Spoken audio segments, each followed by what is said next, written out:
The emergency session of the Vorthak High Council had been running for 8 hours without a break.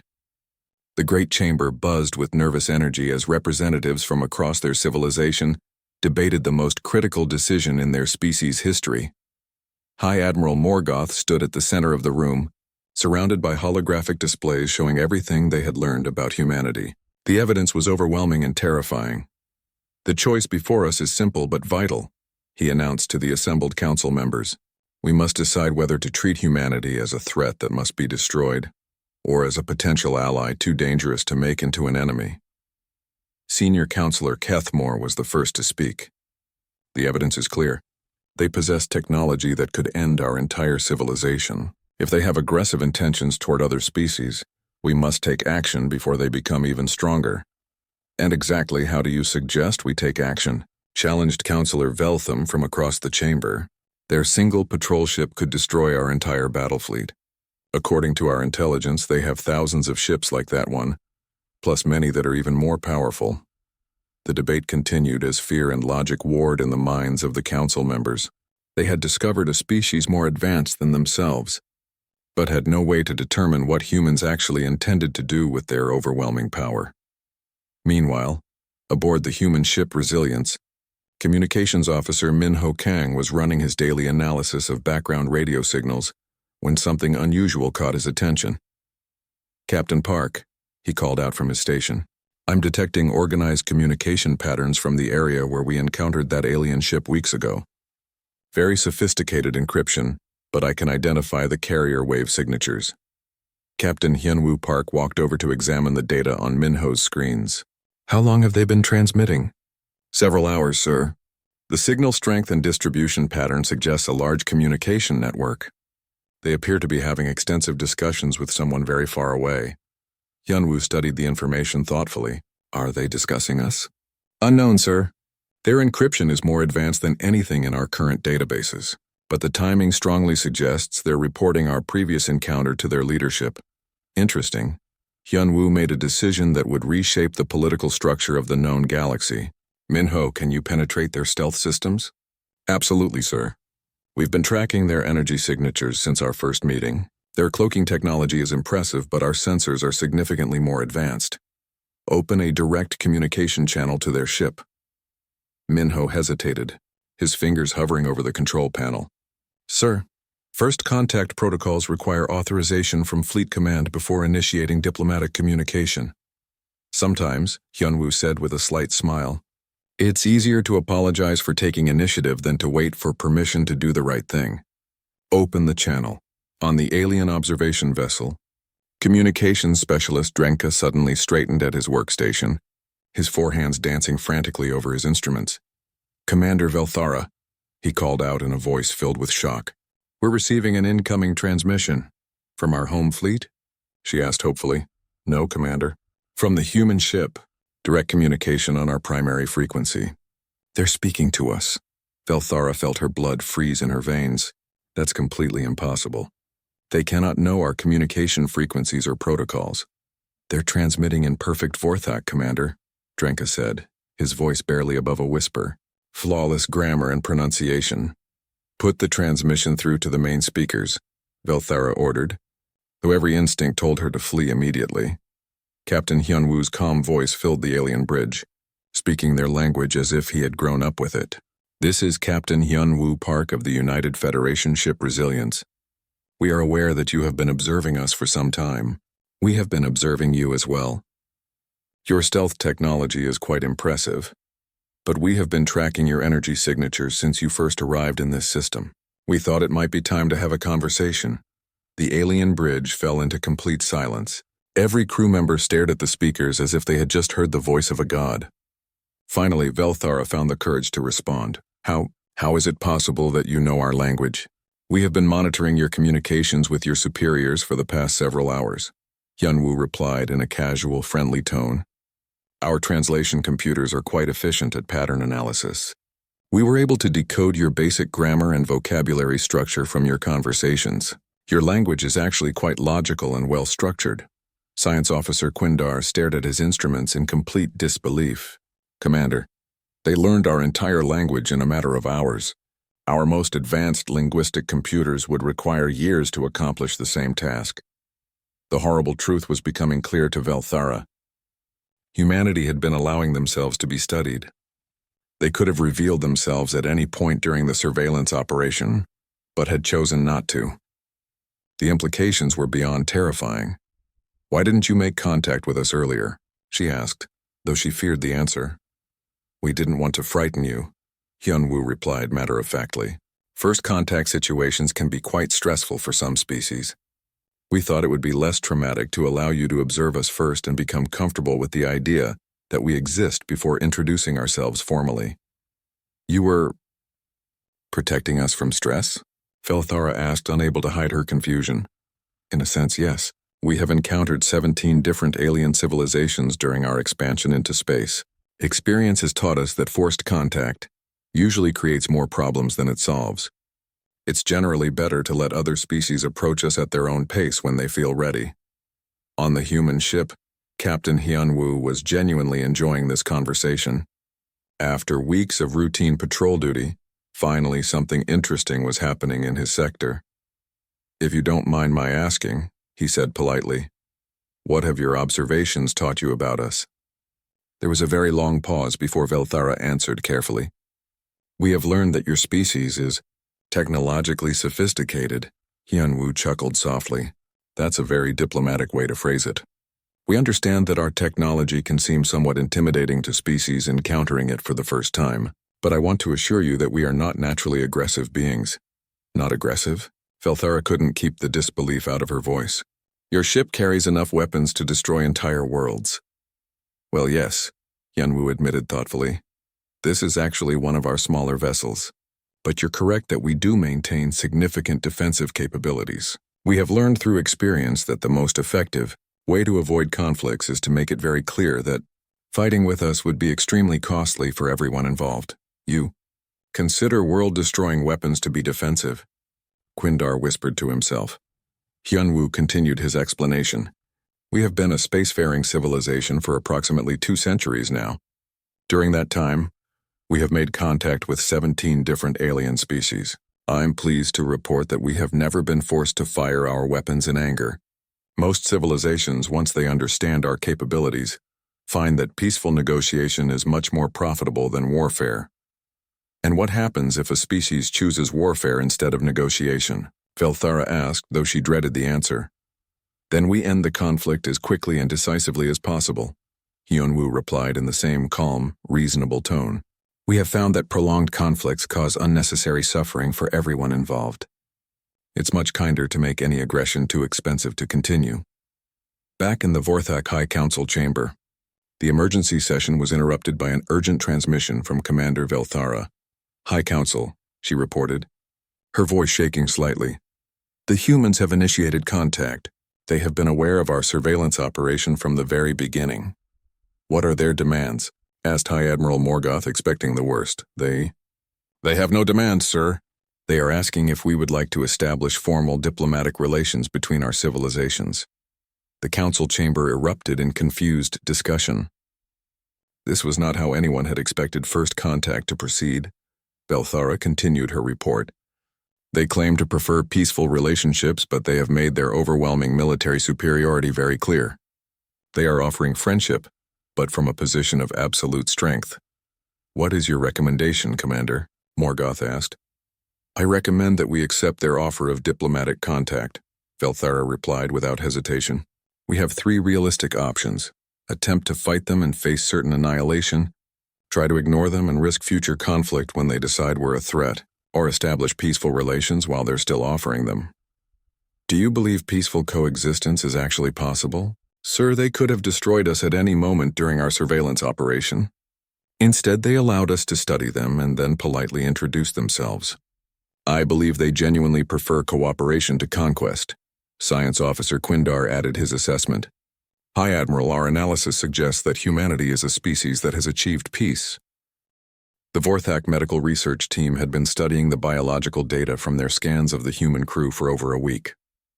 Chief Medical Researcher Keth Ara stood before her analysis screens, staring at readings that made no sense according to everything she knew about evolution and biology. "This is impossible," she muttered to herself, then called for her assistant. Velkinth, come look at these human body scans.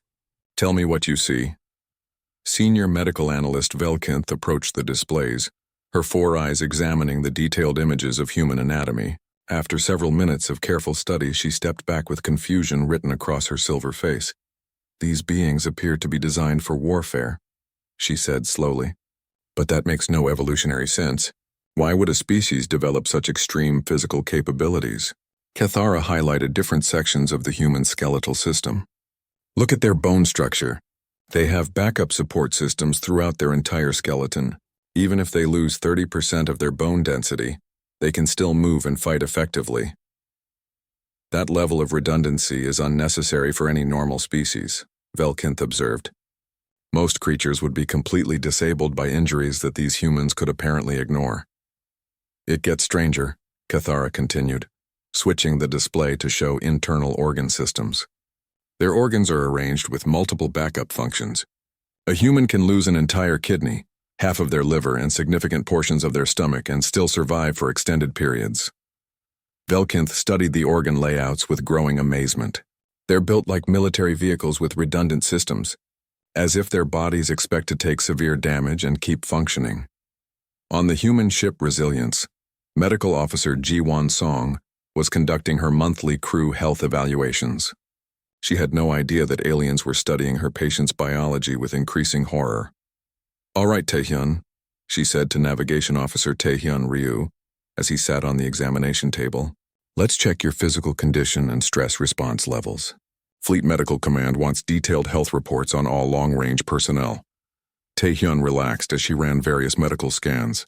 How do the results look, Doctor? Excellent as always, Ji-Won replied, checking the readings on her instruments. Your stress hormone levels are well within normal ranges, muscle tone is optimal, and your psychological profile shows perfect adaptation to extended combat readiness. Combat readiness?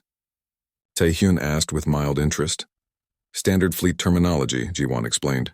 It means you're mentally and physically capable of operating complex systems under extreme stress, making life and death decisions without panic, and maintaining unit cohesion during dangerous situations. To the humans, this was completely normal. To the aliens monitoring their conversations, it was absolutely terrifying. Back on the alien research vessel, Cathara was presenting her most disturbing findings to the Vorthak Science Council through quantum communication. The human nervous system is the most frightening aspect of their biology, she reported to the council members.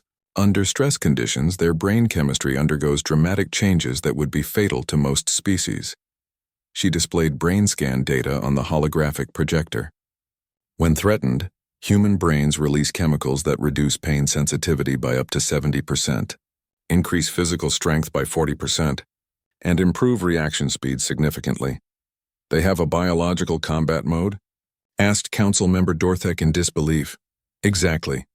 Their bodies automatically prepare for warfare when they sense danger, as if their entire species evolved while constantly fighting for survival against overwhelming threats. Senior Counselor Morthek leaned forward with concern. Are you suggesting they're naturally aggressive? Not aggressive, Cathara corrected. Adapted. Their biology suggests they come from an environment where extreme violence was so common that only individuals capable of surviving massive trauma could reproduce. The alien researchers had managed to intercept and decode some human historical records, and what they found explained the impossible biology, but made it infinitely more frightening.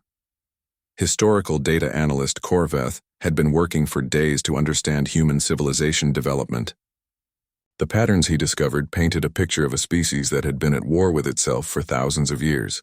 Commander Velthara, he reported, I've analyzed human historical databases going back 5,000 years. The pattern is consistent and disturbing. Show me, Velthara ordered. Korveth projected a timeline of human history onto the main display. In all their recorded history, there has never been a period of complete global peace lasting more than a few decades.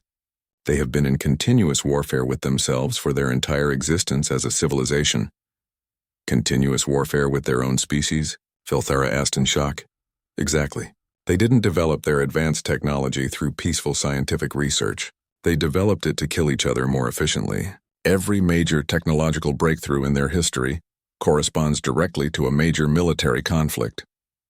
The timeline showed the progression clearly. Humans learned to fly because they wanted to drop explosives on their enemies. They split atoms to build devastating weapons. They went to space to build even more powerful weapons. But they seem peaceful now, Velthara protested. Do they? Corvith asked. Or did they simply become so effective at warfare that fighting became pointless? Look at their current situation. They possess enough weapons to destroy their entire home planet dozens of times over. Why would anyone start a war when everyone knows it would end in complete annihilation? The truth was becoming clear to the aliens. Humans hadn't learned to be peaceful. They had learned that being too dangerous to fight was the same thing as peace. On the human ship, Captain Hyunwoo Park was reading historical texts during his off-duty time. He enjoyed studying humanity's past, though some periods troubled him deeply. Hard to believe we almost destroyed ourselves in the 20th century, he said to Chief Engineer Soo-Jin Kim as they shared coffee in the mess hall.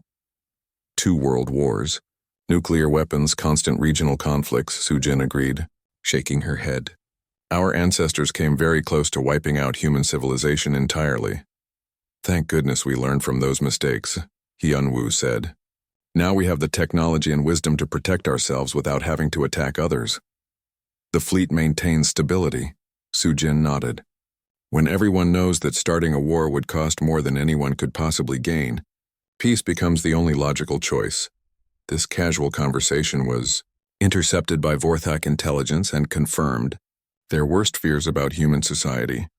The psychological analysis was perhaps the most disturbing aspect of the alien research.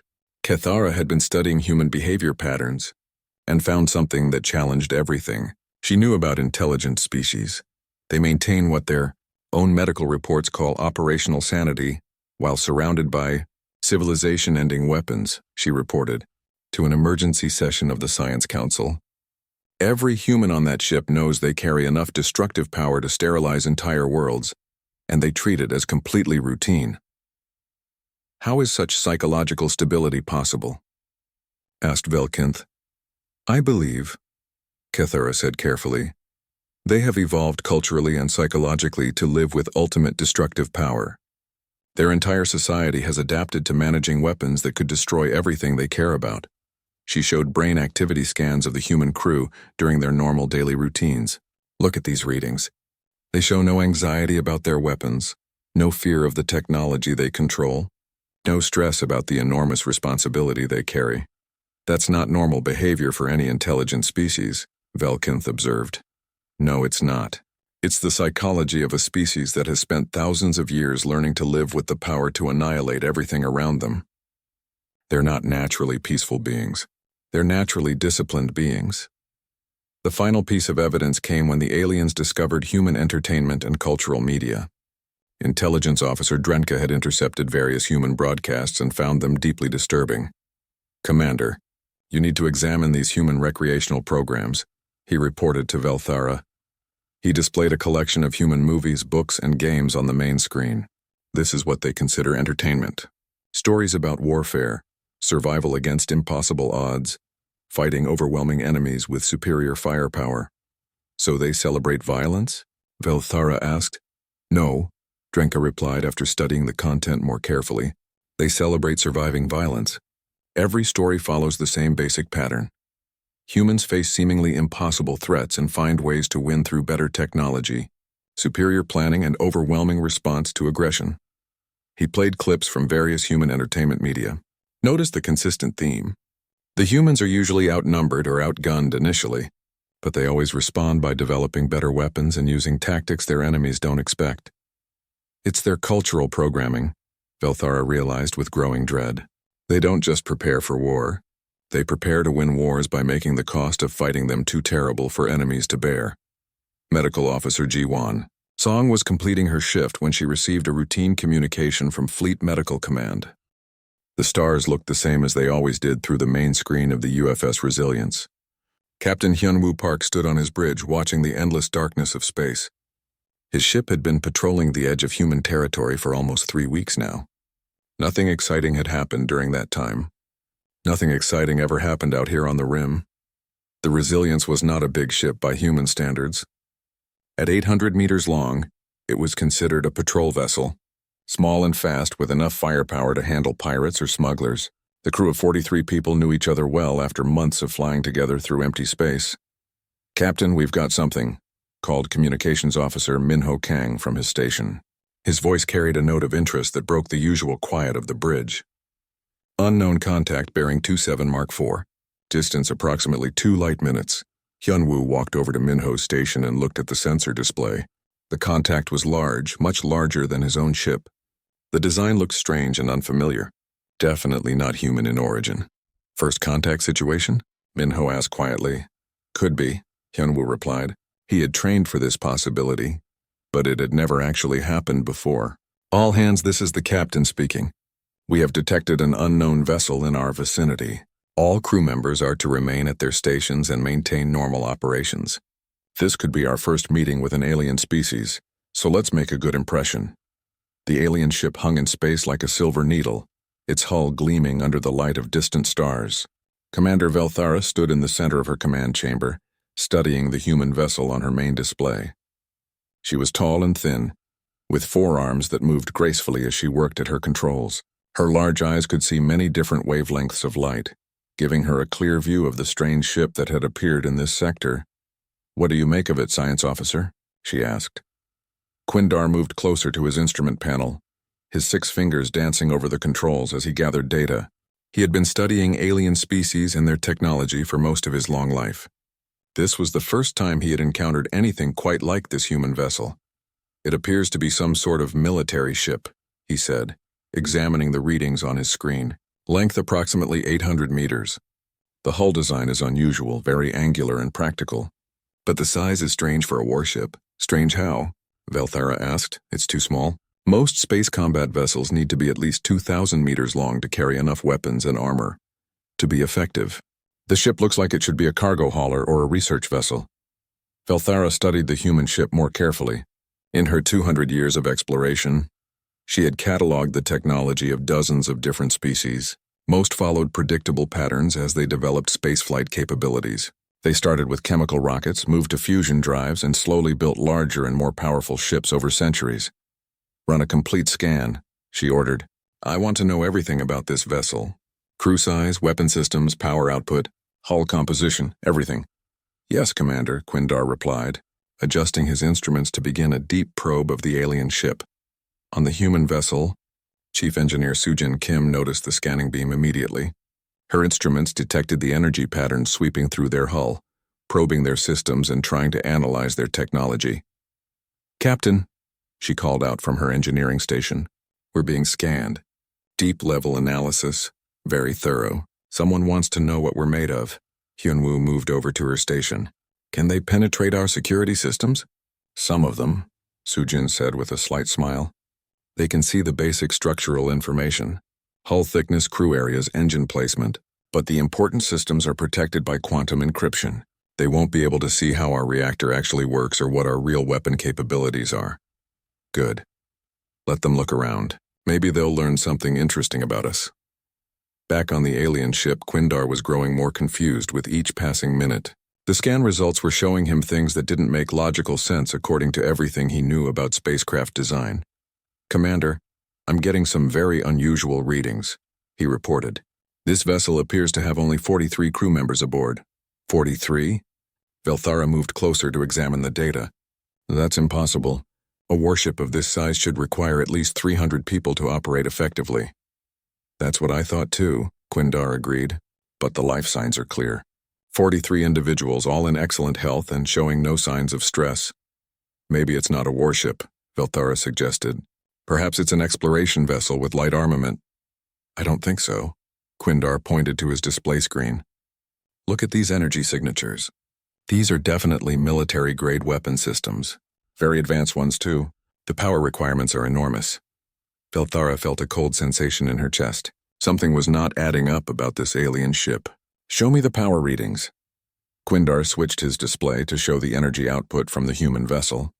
The numbers made Velthara's hearts beat faster. "This can't be right," she said slowly. "According to these readings, that small ship is producing more power than our largest battle stations." "I've checked the sensors 3 times," Quindar replied. The readings are accurate. Their power source appears to be incredibly compact and efficient. It's like they've managed to compress a star into the size of a small room. On the human ship, Navigation Officer Tae Hyun-ryu was monitoring the alien vessel's movements. Captain, they're holding position about 2 light minutes away. No aggressive maneuvers, but they're definitely watching us. Are their weapons powered up? Hyun-woo asked. No, sir. Energy signatures indicate passive sensors only. They seem curious rather than hostile. Hyun-woo nodded. Keep monitoring them. If they make any threatening moves, alert me immediately. Weapons Officer Kyung-ho Lee looked up from his console. Captain, should I prepare our defensive systems? Just as a precaution? No, Hyun-woo said firmly. We don't want to give them the wrong impression. This might be their first encounter with humans. Let's try to appear friendly and non-threatening. The alien scanning operation was now penetrating deeper into the human ship's systems, and what Quindar found there made him step away from his instruments in shock. Commander, he said in a voice barely above a whisper. You need to see this immediately. Velthara hurried over to his station. On the display screen, she could see a cross-section view of the human ship's central reactor core. It showed a sphere of contained energy that seemed to bend the very fabric of space around itself. What am I looking at? She asked. I believe, Quindar said very carefully. They have learned to harness and control antimatter, not just use it as fuel, but actually manipulate it like we would manipulate electricity or magnetism. Velthara stared at the display in disbelief. Antimatter was the most dangerous and powerful substance known to science.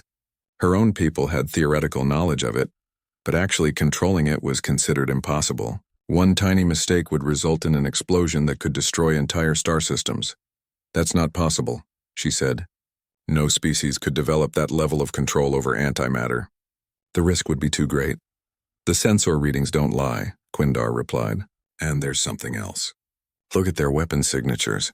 He changed the display to show the human ship's armament systems. Velthara saw energy patterns that made her feel sick with fear. Those weapon readings, she whispered. They could destroy our ship with a single shot. Multiple shots, Quindar corrected. They appear to have 12 weapons of that power level. And there's something else in the core of their ship that I can't identify. Something with an energy signature unlike anything I've ever seen. Velthara made a command decision that probably saved her entire crew. Navigation, take us to maximum safe distance immediately. Full power to engines. But Commander, Quindar protested, we haven't completed our analysis. There's still so much to learn about these aliens. We've learned enough, Velthara said grimly. We've learned that we're looking at a species with technology far beyond our understanding. We need to report this to the High Council immediately. Should we attempt communication first? Asked her communications officer. No. We withdraw now and report what we found. Let the Council decide how to proceed. As the alien vessel began to move away at high speed, Captain Hyun-woo watched it go with mild disappointment. Too bad, he said to his bridge crew. It would have been interesting to make some new friends out here. Communications officer Min-ho Kang looked up from his station. Should I try to signal them, Captain? Let them know we're friendly? No, let them go, Hyun-woo replied. They're probably just as nervous about meeting us as we are about meeting them. Maybe next time they'll be ready to talk. He turned back to the main screen, watching the alien ship disappear into the distance. Behind him, his crew resumed their normal duties, unaware that they had just terrified an advanced alien civilization simply by existing. The Resilience continued on its patrol route, its crew completely oblivious to the fact that they had just changed the balance of power in the galaxy. Somewhere in the distance, an alien commander was racing back to her home space with news that would reshape. 3 days had passed since the encounter with the human ship. Science Officer Quindar stood in the communication chamber of his vessel, preparing to deliver his report to the Vorthak Science Council. The holographic projectors hummed to life, filling the room with the images of the most brilliant minds in his civilization. Chief Science Advisor Morthek appeared first, her ancient face showing the wisdom of 500 years of study. Around her, dozens of other scientists materialized as blue-tinted holograms, their silver eyes focused intently on Quindar. Honored Council, Quindar began, his voice steady despite his nervousness. What we discovered during our encounter challenges our basic understanding of physics and engineering. Present your findings, Morthek said simply. Quindar activated his data display. projecting a three-dimensional image of the human ship into the center of the chamber. The vessel rotated slowly, showing its sleek design and unusual proportions. "This craft appears to be a military patrol vessel," he explained. "However, its capabilities are impossible according to our current scientific knowledge." He highlighted different sections of the ship as he spoke. The first anomaly is mass compression. This vessel weighs 47,000 metric tons, but occupies the space typically required for a ship half that mass. The matter density we measured should create gravitational effects that would tear the ship apart. Concerned whispers echoed through the chamber. Senior researcher Velkinth leaned forward in her chair. "Are you certain of these measurements?" she asked. "I have verified them multiple times," Quindar replied. "The density readings are accurate. Somehow they have compressed matter beyond what our physics considers possible." He changed the display to show the ship's hull composition. "The construction materials present another impossibility. Our analysis shows combinations of elements that do not exist in nature. Some of these substances are not even listed in our periodic tables of known elements." Another council member spoke up. "Could their star system contain unusual heavy elements that we haven't discovered?" "No," Quindar answered firmly. "We analyzed the background radiation from their region of space. Their home star is completely ordinary. These materials must be artificially created through processes we don't understand."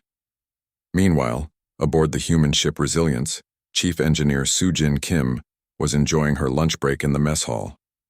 She sat with Medical Officer Ji-Won Song, casually reading technical reports on her tablet while eating rice and vegetables. "Those aliens gave us quite a thorough examination," Sujin said with amusement.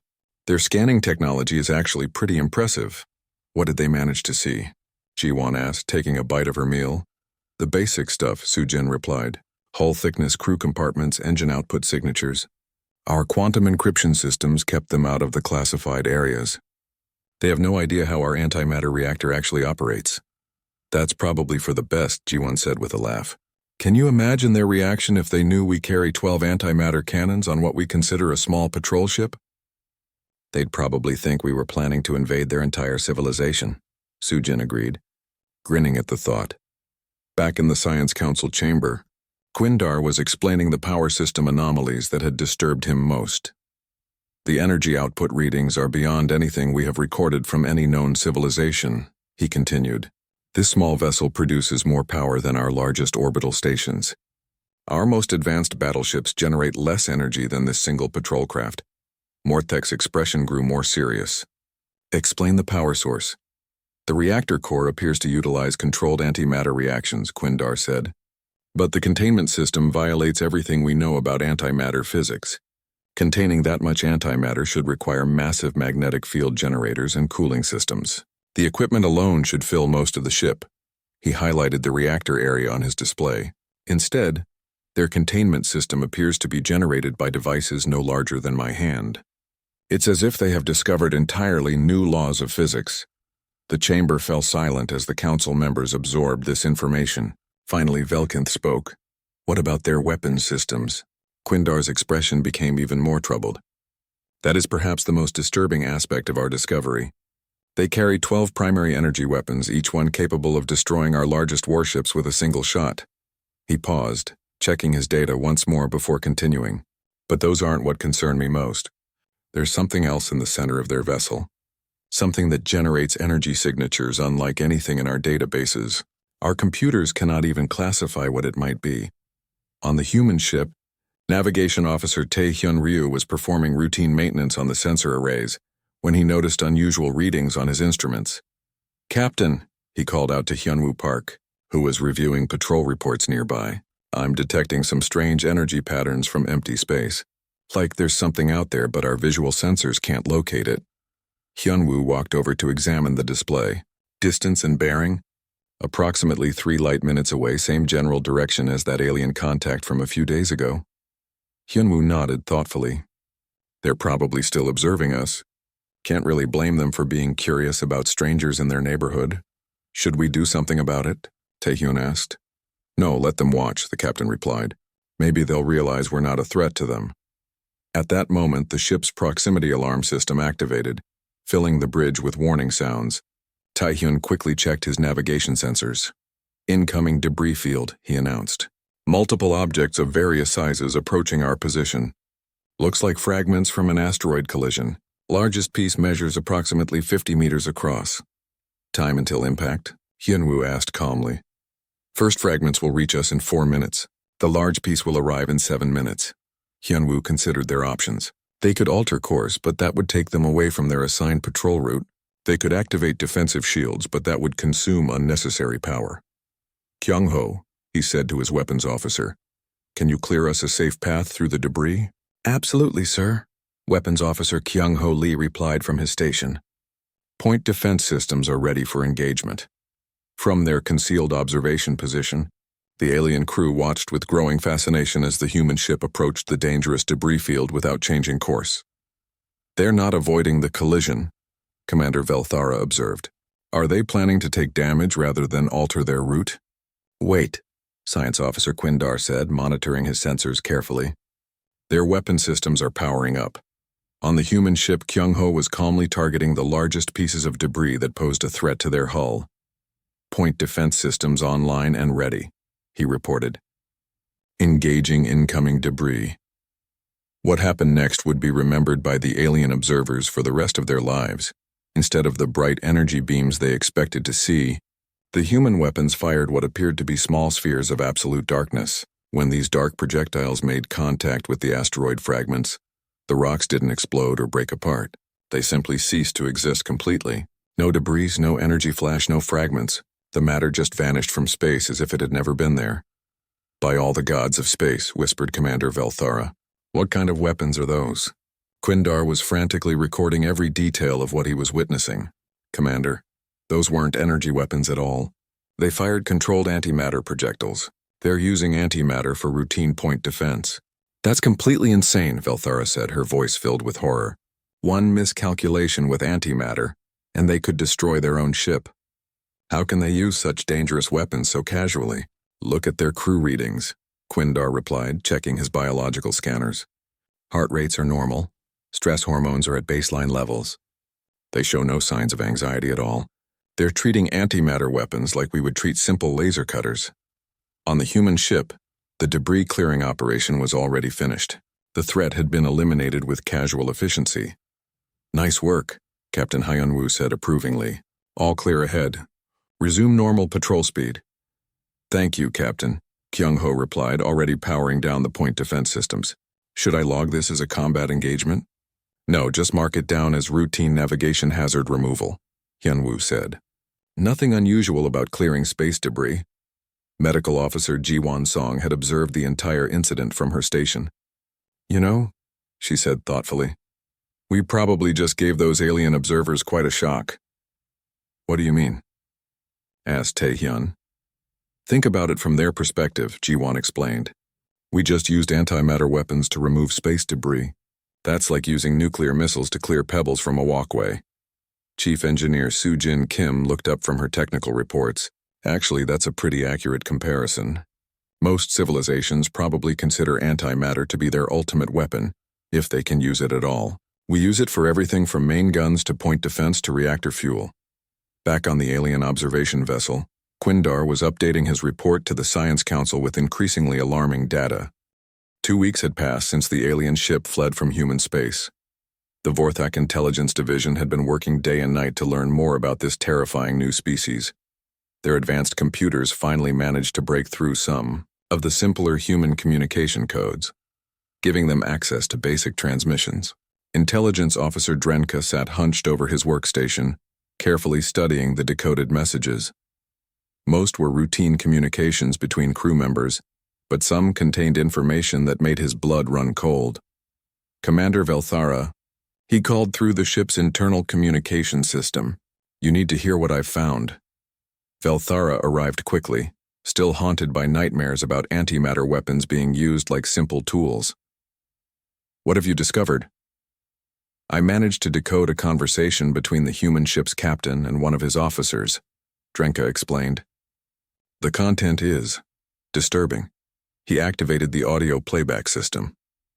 The voices of Captain Hyunwoo Park and Marine Commander Dayun Choi filled the room, speaking in calm, matter-of-fact tones about things that made the aliens' hearts race with terror. "This is Captain Park speaking to Marine Commander Choi about their military procedures," Drenka explained before playing the recording. The human voices were clear and casual. "Daeun, make sure your Marines understand our basic engagement rules. If something is worth shooting once, it's worth shooting with enough force to eliminate the target, its backup systems, and anything that might try to get revenge later." The response came immediately. "Understood, Captain. Total overwhelming force prevents future problems. It's always better to use too much firepower than not enough." Velthara stared at the speaker in disbelief. "They plan for revenge attacks before they even start fighting?" "It gets worse," Drenka said grimly. "Listen to this part." The recording continued with Marine Commander Choi explaining to her troops. "Remember, we're not just fighting for ourselves. We're setting an example. If anyone attacks humans, we need to make sure they regret it so much that nobody else will ever try." "This is their standard military thinking?" Velthara asked, feeling sick. "Apparently so. They don't fight to win battles. They fight to prevent all future battles by making the cost of fighting them too terrible to consider." Meanwhile, aboard the human ship, Marine Commander Da-Yoon Choi was conducting routine training exercises with her small unit. The Resilience only carried 12 Marines, but each one was equipped with weapons that could level city blocks. "Listen up, people," she addressed her troops in the ship's small training room. "We're not just soldiers out here. We represent all of humanity. If we ever have to fight, we need to make sure any enemies understand that attacking humans is the worst mistake they could possibly make." Private Dong Sunam raised his hand. "Ma'am, what if we encounter species that are physically much larger than us? Some aliens might be twice our size and strength." Daeun smiled confidently. "Physical size means nothing when you're carrying plasma rifles that can punch through starship armor plating. We're not here to fight fair fights. We're here to win so completely and decisively that nobody else will want to try fighting us." She gestured to the weapons rack behind her, filled with devices that could each destroy entire buildings. "Every piece of equipment we carry is designed around one simple principle: overwhelming superiority in every possible situation." Back on the alien intelligence vessel, Drenka had been analyzing more captured human communications. The technical specifications he found made no logical sense. "Commander," he reported, "I've identified their primary weapon systems from their own maintenance records. Each antimatter cannon has an effective range of 15 kilometers with a blast radius of 3 kilometers. That seems reasonable for ship-to-ship combat," Velthara said, hoping for something normal in the human arsenal. "These aren't their ship-to-ship weapons," Drenka replied, crushing her hopes. "According to their technical manuals, these are classified as close-range defensive systems." Velthara felt her legs give out and sat down heavily. "Close range? What do they use for long-distance attacks?" Drenka changed his display to show another set of specifications that made him question his own sanity. "Something they call quantum torpedoes. Maximum range 50,000 kilometers. Explosive yield equivalent to our largest nuclear weapons." "How many of these torpedoes does their ship carry?" 240. The number hung in the air like a death sentence. Velthara's civilization considered nuclear weapons to be last resort devices of mass destruction. Their most powerful warships carried perhaps 6 such weapons, and using even one would be considered a crime against all life. "There's something else," Drenka continued reluctantly. "They have files labeled strategic weapons that I cannot decode. The encryption protecting these files is beyond anything we've ever encountered." On the human ship, Captain Hyun-Woo Park was completing his routine paperwork in his quarters. Fleet Command required detailed reports on all ship systems and crew status. He worked through the boring but necessary forms with practiced efficiency. "Equipment inventory report," he muttered to himself, checking off items on his tablet. 12 antimatter cannons operational. 240 quantum torpedoes full stock. 6 fusion mines ready for deployment. He paused at the last item on the weapons list. 1 planet cracker missile, stored and secured. The planet cracker was something he hoped never to use. It was designed for destroying large asteroids that might threaten populated worlds, but Fleet Command insisted every ship carry one. The weapon could crack open a moon if necessary. He finished the report and submitted it to Fleet Command, completely, unaware that alien codebreakers were desperately trying to understand what a planet cracker missile might be. The Vorthak intelligence teams had been analyzing human manufacturing records with growing horror. The production numbers they found seemed impossible for any civilization to achieve. "The shipyard data we intercepted defies all logic," reported Senior Analyst Morketh to the Vorthak High Command. "They claim to be producing 12 ships identical to the one we encountered every single month." Fleet Admiral Torgon studied the numbers with disbelief. 12 ships with antimatter weapons and planet-destroying capabilities? Every month? According to their records, that's the output from just one shipyard. They operate 17 similar facilities throughout their territory. The command chamber fell silent as the officers calculated the implications. If these numbers were accurate, humanity had been building an enormous fleet of superweapons for decades. "Show me their total fleet strength," Torgon ordered. Morketh projected the calculations onto the main display. "Based on 30 years of continuous production at these rates, humanity should possess over 4,000 warships of this class or better." The silence in the command chamber was deafening. The entire Vorthak Confederation had perhaps 50 warships total, accumulated over centuries of careful construction and resource management. "There's something else," Morketh continued. "According to their internal communications, ships like the one we encountered are classified as patrol-class vessels, not primary battle units, routine patrol ships." Back aboard the Resilience, Communications Officer Min Ho Kang was enjoying his daily video call with his family back on Earth. The quantum relay allowed real-time communication across vast distances, making these conversations a highlight of long patrol missions. "How's the patrol going, son?" asked his mother, her face filling the small screen in his quarters. "Pretty quiet, actually," Minho replied cheerfully. "We haven't seen any real action at all, just flying around in circles, looking at empty space and checking navigation beacons." "That's good. I worry about you out there with all those dangerous weapons on your ship." Minho laughed. "Mom, this is probably the safest job in the entire fleet. The Resilience could survive almost anything short of a direct hit from another planet cracker missile. Our armor and shields are practically indestructible. I still worry." "Don't. We have the best equipment in known space, the most advanced training, and the most experienced crew. Nothing bad is going to happen to us out here." The alien listening post that intercepted this family conversation was deeply disturbed by the casual way the human officer discussed world-destroying weapons.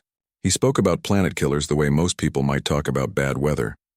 Science Officer Quindar was preparing his final comprehensive report for the Vorthak Science Council. The information he had gathered would fundamentally change how his civilization viewed the galaxy. "Summary of findings," he began typing. "Humanity appears to be a species that has solved the problem of warfare through absolute technological superiority. They do not seek fair fights or honorable combat. They seek to make fighting them so costly that no enemy will attempt it more than once." He paused, considering his next words carefully. "Their military doctrine is based on a simple but terrifying principle. If you threaten a human, they will respond with enough force to eliminate you, your allies, your backup plans, and serve as a warning to anyone else who might consider similar actions." Commander Velthera read over his shoulder. "Are you saying they plan to conquer the galaxy?"